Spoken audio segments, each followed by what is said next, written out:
guys, thanks for joining me again. Nigel here at Jensen Rain headquarters and the home of the Begin Become Be blog.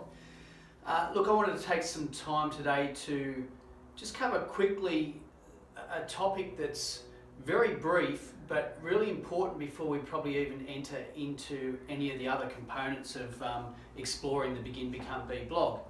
Now, if we take into account what this blog is all about, and that is about us finding purpose in the life that we choose to live, taking responsibility for the decisions we make and being deliberate about the way we go about our life, with the view of taking ourselves from our current life experience to building a life that reflects more of one of being built on deliberate intent, ultimately leading us towards something that feels more fulfilling and peaceful, aligned and abundant in all the measures of abundance that you could possibly think of. So with that in mind, I believe that we are going to cover a lot of things related to what it means to create change, how you go about that, the different experiences that may be encountered in doing that. And prior to doing that, what I wanted to do was just take a look at where we might be looking to move toward. So, and I guess for many of us, the most global description of that would be success. So that's what we're going to explore, is this notion of success as we, for the large part, have come to understand it, versus something a little more holistic and, I believe, true to core, and that is happiness. So we've got success versus happiness is what we're about today. We're only going to be a few minutes covering this, guys, so please stick with me. I think it's really important.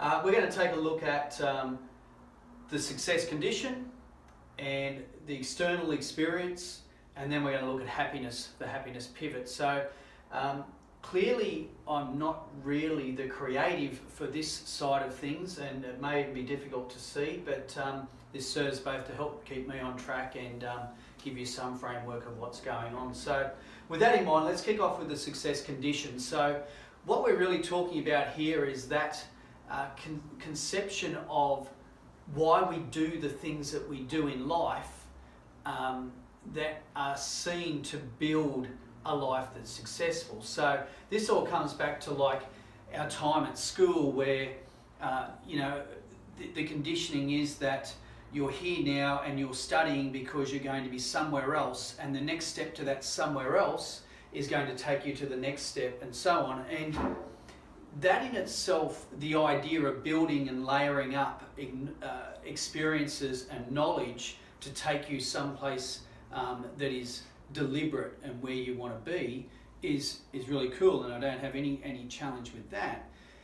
The thing that I believe is missing in that condition is that quite often the place you're looking to for those accolades and achievements and the things that are denoted as being successful are in no way linked to who you are and the very things that might actually lead you towards a more purposeful, designed life, your kingdom.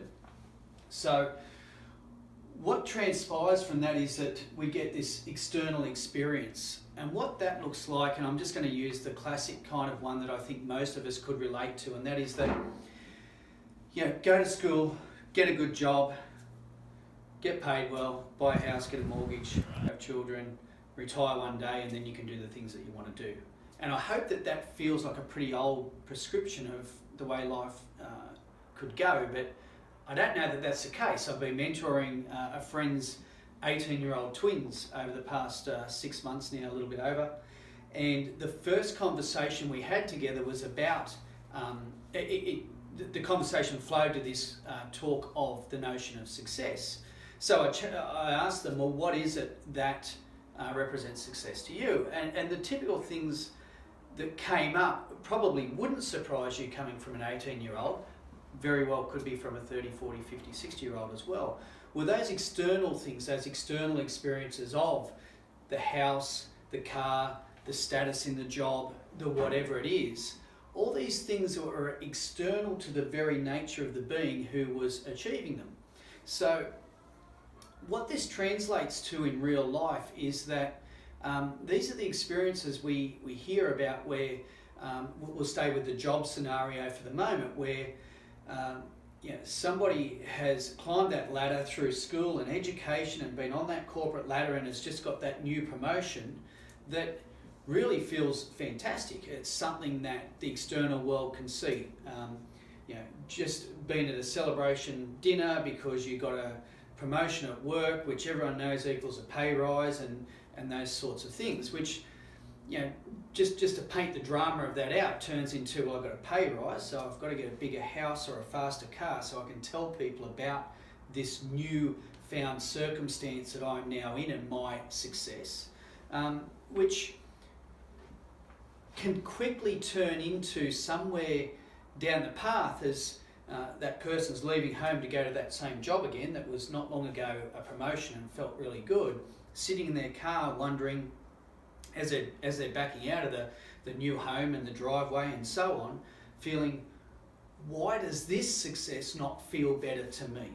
And this is the thing that I really want us to invite and challenge in ourselves. Why is it that we do the things we do?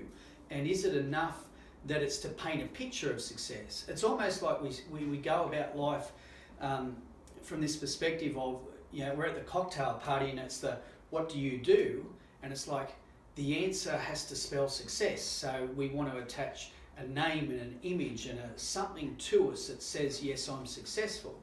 But the reality is that we hear numerous occasions of people waking up sometime down the path of prescribing to this particular condition and having realizations about how I thought it would feel better, and whether that be those stories of some extreme case of illness, those sorts of things where people ask some questions about what have I been doing with my life, versus those driveway scenarios where, why do I feel empty and butterflies in the stomach when I'm going to this thing that is what I've been told should feel good. So what we've got there is that condition that's built and the external experience, and the degrees of this change dramatically, and there's nothing about what I'm prescribing that says there must be something extreme in your life experience to want to make some calibration, if that's where you're at. You may be in a situation where you are just looking to change the dial moderately on what your life experience looks like, or you may be feeling like, wow, really, that's a bit of a wake-up call for me, and I've been doing this job for 12 years and it doesn't make me feel good, and why am I still doing it, And there's nothing about what I'm saying that says there's something wrong with wanting a thing, a house or a car or all those things, but I do challenge the attachment of self to it and the idea that creates your mind's image of yourself. That is where the problem becomes. So, personally, I like nice things, and I really enjoy experiences in life, and that's something that I want to continue to pursue. But I am not attached to any of those things, and that is a separation of what the view of success might be. So the final point here we want to cover today is the idea of the happiness pivot. So, it's not going to be hard to see where I'm going with this. So, in that conversation I was having with my friend's 18-year-old twins, we decided at that moment, at the first session of our mentoring, to swap the word success with the word happiness and bring the notion of doing something meaningful in life from being an external representation, the way others see us, to being something that's about the way we see ourselves and the way we push ourselves back out into the world, and that is happiness. The simple notion of happiness is what I'm really talking about here, and that is that we pursue the things and make choices that lead us to a life that we have deliberately created that is fulfilling. Now, if that life is heading off to a job at 9 o'clock in the morning to sit in a suit and tie in an office, that's cool if that's your thing. I'm not in any way judging the vocations chosen and people's choices around the lifestyles they choose, if that's a choice that's by intent, not just something that by default. And I also appreciate that if there's some realizations happening there for you, that it's not always easy just to pack up and go, well, geez, now I should be doing something different and swing your whole life around. So, I'm not about making those dramatic changes necessarily either. But what we're here today to do is just uncover that notion, and I ask you to delve inside and see, are the choices of the things that you do today, are they because you choose to do them, or because they are something that there's a conditioning around you says that they were the things to do? Depending on that, the answers to those questions is where we're going to end up understanding, do you want to create change? And creating change is something we're going to explore in other series very soon. So look, if you are in that place, don't jump off the edge and go and change everything unless you really feel so compelled. And I might just tell you that I did exactly that 9 months ago. I was, had quite a nice consulting gig that I was doing, and I literally jumped off the edge to pursue something more meaningful to me, which is what you're seeing right now. But I'm not saying necessarily do what I do, but I do invite you and encourage you to, if you're having these experiences, just to think about some of these things and ask yourself about success versus happiness. Where are you at? And delve inside and understand that. So, look, I hope there's something in that for you. This is very much at the very core of the things we're going to discover in the Begin Become Be blog. So I hope that provides some platform. Let me know what you're thinking. I'd love your comments, and I'd love to be able to work from those and meet your needs at this point in time on what some of these topics may mean, and how can I help fill the gaps, share those experiences, your wins, your losses. I'll be looking to do the same across time as I document more of what my experience is. So look, success versus happiness, I think it's a really key starting point for the commencement of any journey that's about unveiling a more meaningful life. So thanks again for joining me, and I really look forward to hearing from you and continuing with the blog. Great. Have a great day. Thank you.